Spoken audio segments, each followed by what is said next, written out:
So I'm in 1 Kings right now, 1 Kings 17.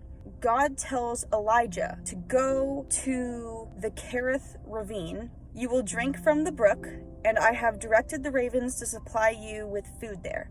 God gives Elijah that instruction, and Elijah obeys. But what I think is really interesting is later on in verse 7, it says, "Sometime later, the brook dried up because there had been no rain in the land. Then the word of the Lord came to him.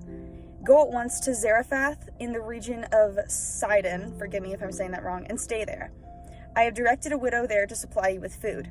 So he went to Zarephath. God didn't tell Elijah, "So go hide by this brook and ravens will feed you. And then when that brook dries up, go to this place." That's not what God did. It wasn't until the brook dried up that God gave Elijah his next instruction. And I think that's really interesting because God's plans do not necessarily have all the steps laid out for you. Elijah had to really trust God. He had to trust that God knew what he was doing.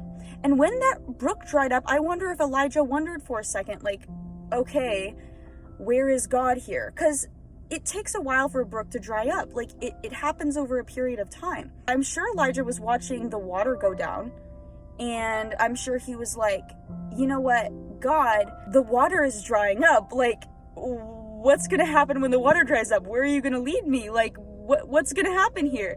I'm sure he was wondering what was going on, but it wasn't until after the brook dried up that God gave him the next step. And that'll happen in our lives a lot too.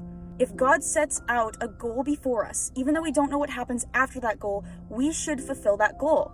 And even though it seems like we're running out of options, it seems like we're coming to the end of that goal, like we've already completed it, don't lose faith in God, because He knows where you're going next. And He is going to lead you exactly where you need to be, as long as you seek Him first. And so if you are seeking Him first and working toward completing that goal or taking that next step that He has set out for you, even if you don't know what's going to come after that, if you are following Him, He is going to be faithful to reveal what's going to come after that. I just think that's really interesting. Elijah had no idea what was going to come next, but he continued to rely on God, and God continued to provide for him. God continued to show him where to go next. God is so faithful. So even if it seems like you don't know where you're going to go, God knows. So continue to trust in Him and complete that next step. Continue walking with God and allow Him to show you where you need to go. I just think it's so cool how even though we don't know what's going to happen, God knows. And He's always watching out for us.